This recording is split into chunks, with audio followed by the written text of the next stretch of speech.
Students, आज हम class 9th history का जो आपकी बुक है भारत और समकालीन विश्व, इसका जो चैप्टर नंबर 4 वन्य समाज और उपनिवेशवाद, इसके जो प्रश्नोत्तर है वो आज हम इस सेशन में डिस्कस करेंगे। प्रथम क्वेश्चन है आपका, औपनिवेशिक काल के वन प्रबंधन में आए परिवर्तनों ने इन समूहों को कैसे प्रभावित किया। तो यहाँ एक शब्द है औपनिवेशिक काल। तो औपनिवेशिक काल कौन सा था? जब भारत पर अंग्रेजों का शासन था। तो उस दौरान जो वन नीतियों में जो भी चेंजमेंट हुआ था, उनका निम्न जो समूह नीचे दिए गए इन पर क्या प्रभाव पड़ा वो आपको बताना है।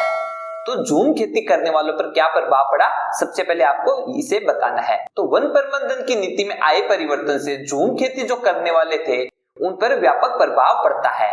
यहाँ शब्द आया झूम खेती। तो बच्चों, झूम खेती क्या होता है कि जंगलों को काटकर जलाकर वहां जो खेती की जाती है उसे झूम खेती कहते हैं।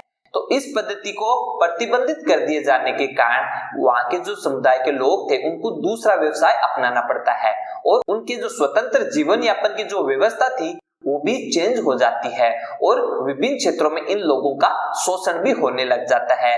तो ये जो झूम खेती करने वाले लोग हैं वो औपनिवेशिक काल में जो वन नीति आई थी उसका विद्रोह भी करते हैं। नेक्स्ट है कि घुमंतु और चरवाह समुदायों पर क्या प्रभाव पड़ता है वो आपको बताना है।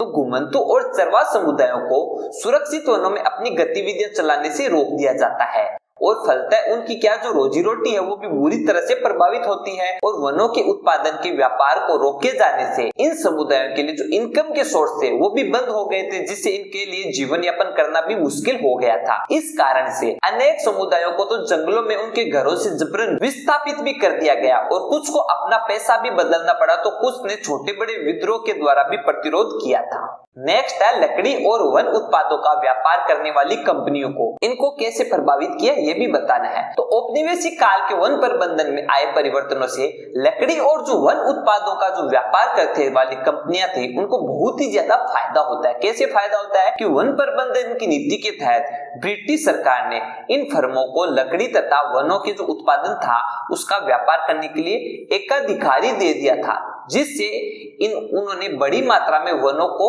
दोहन किया और आदिवासियों के शोषण द्वारा बहुत अधिक धन भी जुटाया था। तो इस प्रकार से जो लकड़ी और वन उत्पाद का जो व्यापार करने वाली कंपनियां थी उनको इस वन नीति से बहुत ही ज्यादा फायदा होता है। नेक्स्ट है कि बागान मालिकों को, तो बागान मालिकों को वन प्रबंधन में आए परिवर्तनों से बहुत ही अधिक लाभ होता है।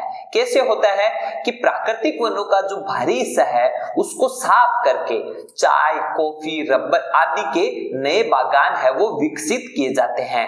इन बागानों में आदिवासियों से बहुत ही कम मजदूरी पर काम है वो करवाया जाता है। चूंकि इन उत्पादों का निर्यात होता था तो अतः सरकार व बागान मालिकों दोनों को ही इसका बहुत ही अधिक लाभ होता है। तो इस प्रकार से हम देख सकते हैं कि बागान मालिक थे उनको जो नई वन प्रबंधन की जो नीति थी उससे बहुत ही अधिक फायदा होता है, क्योंकि वो बहुत जंगलों को साफ करके वहां पर चाय, कॉफी और रबर के जो बागान है वो विकसित कर रहे थे, जिससे क्या हो रहा था कि वो उसका एक्सपोर्ट निर्यात कर रहे थे, जिससे बागान मालिकों और सरकार दोनों को ही फायदा हो रहा था। नेक्स्ट है शिकार खेलने वाले राजाओं और अंग्रेज अफसरों को किस प्रकार से प्रभावित किया ये आपको बताना है। तो वन प्रबंधन की नीति के तहत जो जंगलों में शिकार करना था वो क्या है, प्रतिबंधित कर दिया जाता है, जिससे वनों में जो रहने वालों की जो पारंपरिक शिकार प्रथा को गैर कानूनी करार दे दिया जाता है। और इसके बावजूद भी जो राजा और महाराजा थे वो ब्रिटिश अधिकारी के इन नियमों के बावजूद भी शिकार करते रहते थे। उनके साथ सरकार भी मौन सहमति थी, क्योंकि सरकार उनके विरुद्ध कुछ नहीं बोल सकती थी।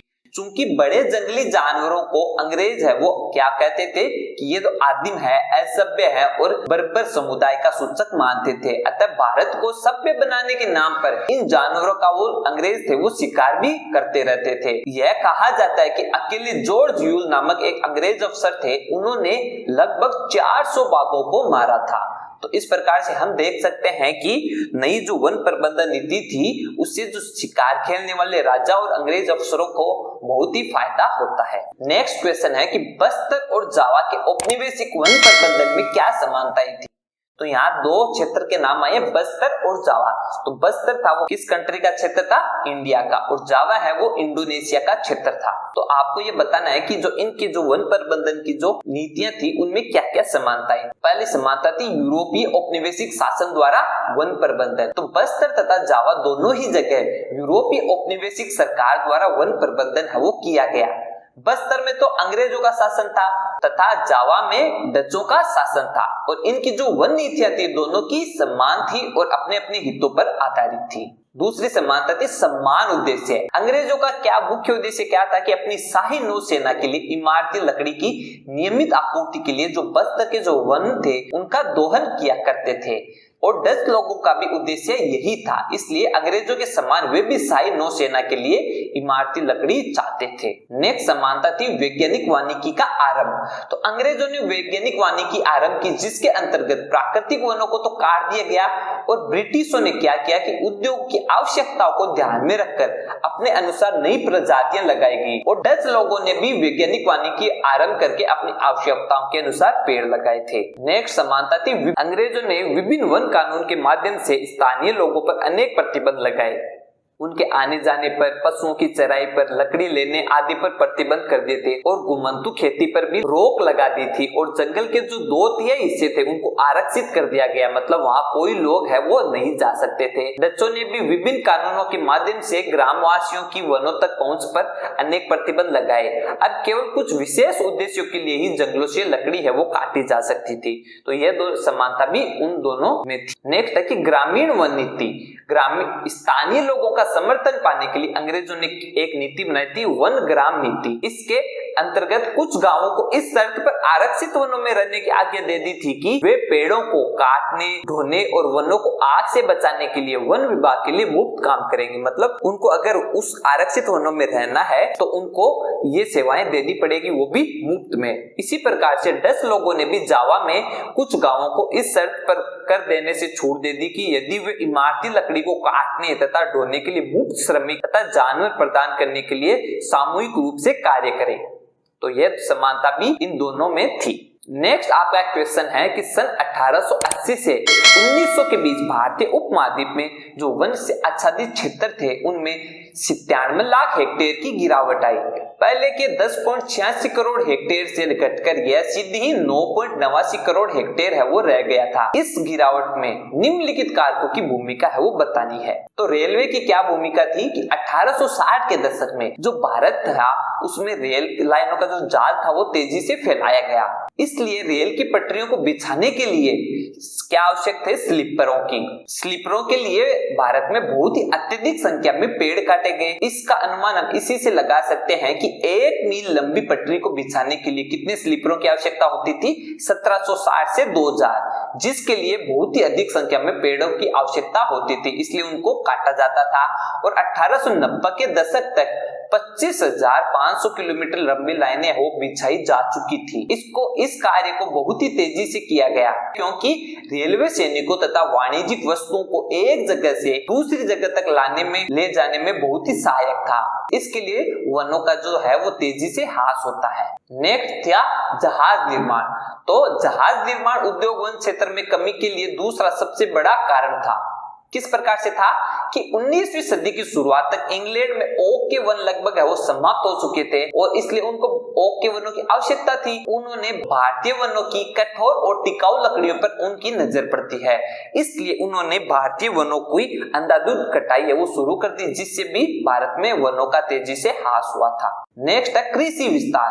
तो इन वर्षों के दौरान आबादी है उनमें भी तेजी से वृद्धि होती है, जिस कारण से कृषि उत्पादों की डिमांड है वो भी तेजी से बढ़ती जाती है। किंतु जो सीमित कृषि भूमि के कारण जो बढ़ती आबादी की मांग को तेजी से पूरा नहीं किया जा सकता था। ऐसी स्थिति में औपनिवेशिक सरकारों ने क्या किया कि कृषि भूमि को बढ़ाने का सोचा तो इसलिए उन्होंने 1880 से 1920 के बीच खेती योग्य जमीन के लिए क्षेत्रफल में 67 लाख हेक्टेयर की वृद्धि हुई। इसके लिए उन्होंने बहुत अधिक मात्रा में वनों का सफाया किया, जिस कारण से वन क्षेत्र में कमी आई थी। नेक्स्ट है कि व्यावसायिक खेती। तो व्यावसायिक खेती ने भी भारत में वनों को बहुत अधिक मात्रा में प्रभावित किया था। अंग्रेजों ने व्यावसायिक फसलें जैसे पटसन, गन्ना, गेहूं व कपास के उत्पादन को बढ़ावा दिया। इस तरह की खेती के लिए अधिक उपजाऊ की भी जमीन की भी आवश्यकता थी। तो उपलब्ध भूमि पर पारंपरिक तरीके से वर्षों से की जा रही खेती के कारण वह खास उपजाऊ नहीं रह गई थी। इसलिए नई उपजाऊ भूमि के लिए बहुत अधिक मात्रा में जंगलों का सफाई किया जाने लगा, जिससे वनों का तेजी से ह्रास हुआ था। नेक्स्ट था चाय कॉफी के बागान। तो यूरोप में जो चाय, कॉफी और जो रबड़ की बढ़ती मांग के कारण बागान मालिकों ने क्या किया, इनके लिए बागानों को विकसित किया। बागान मालिकों ने क्या किया, इनके बागान का विकास किया और यूरोपीय लोगों को परमिट दिया गया तथा हर संभव सहायता दी गई। बाड़ाबंदी करके जंगलों को साफ कर बागान है वो विकसित किए गए और वनवासियों को न्यूनतम मजदूरी पर पेड़ काटकर बागान के लिए जमीन तैयार करने के साथ साथ बागान के जो डेवलपमेंट संबंधी अन्य कार्यों में भी लगाया गया। इस तरह वन तथा वनवासी दोनों को ही नुकसान पहुंचाया गया था, किन्होंने चाय और कॉफी बागान के मालिकों ने। नेक्स्ट था आदिवासी और किसान। तो आदिवासी और किसानों के द्वारा भी वन क्षेत्रों को नुकसान पहुंचाया गया था। आदिवासी तथा किसान थे वो वन क्षेत्रों को जलाकर घुमंतु कृषि करते थे तथा घर बनाने के और ईंधन के लिए भी लकड़ी के लिए पेड़ों को काटते थे। इस प्रकार से आदिवासी और किसानों ने भी वनों का दोहन किया था। अब नेक्स्ट क्वेश्चन है कि युद्ध से जो जंगल है वो क्यों प्रभावित होते हैं, ये आपको बताना है। तो युद्धों से जंगल है वो निम्न कारणों से प्रभावित होते हैं। युद्ध की आवश्यकताओं की पूर्ति के लिए क्या किया जाता है कि उन्हें बहुत अधिक वृक्षों को आवश्यकता होती है, इसलिए उन्होंने वृक्षों को भी अंधाधुंध काट देते हैं, जिसके परिणाम स्वरूप जो वन है वो नष्ट हो जा सकते हैं। नेक्स्ट है कि शत्रु द्वारा वनों पर अधिकार के डर से कभी कभी सरकारें क्या करती, स्वयं ही वनों को काटना आरंभ कर देती है और लकड़ी चीरने के कारखानों को नष्ट कर देती है तथा जो लट्ठों के जो ढेरे हैं उनको भी जला देती है। जावा पर जापानियों के कब्जे से ठीक पहले डचों ने भी इसी प्रकार की नीति अपनाई थी। नेक्स्ट है कि युद्ध के दौरान अन्य देशों के वनों पर अधिकार करने वाली जो शक्तियां थी वो अपने युद्ध उद्योग के लिए पेड़ों को अंधाधुंध काट देती है, जैसा कि दूसरे विश्व युद्ध में जावा पर अपने अधिकार के समय जापान ने किया था। तो इस कारण से भी जंगल है वो प्रभावित होते हैं। नेक्स्ट है इसका फोर्थ है वन अधिकारियों को युद्ध में फंसा देकर कुछ लोग है वो वनों को काटकर अपनी कृषि भूमि का विस्तार करना आरंभ कर देते हैं। विशेषकर जिन लोगों को पहले वनों से बाहर निकाला गया था वे फिर से वनों पर अपना अधिकार कर लेते हैं। इस प्रकार का उदाहरण भी हमने जावा में देखा था। तो इस कारण से भी जंगल है वो प्रभावित होते हैं। सेनाएं हैं वो भी अपने आप को तथा युद्ध सामग्री को घने वनों में छिपा देती है ताकि उन पर कोई हमला न कर सके और शत्रु भी विरोधी सैनिकों तथा उनकी युद्ध की जो सामग्री है उन पर कब्जा करने के लिए वनों को भी निशाना बनाते हैं। और युद्ध में व्यस्त हो जाने के कारण सरकारों का जो ध्यान है वो वनों का सुव्यवस्थित ढंग से विकास करने के कार्यों से हट जाता है और परिणाम स्वरूप बहुत से वन है वो लापरवाही का शिकार हो जाते हैं। तो ये समस्त कारण थे जिनसे ये प्रूफ होता है कि युद्धों से भी जंगल प्रभावित होते हैं। धन्यवाद।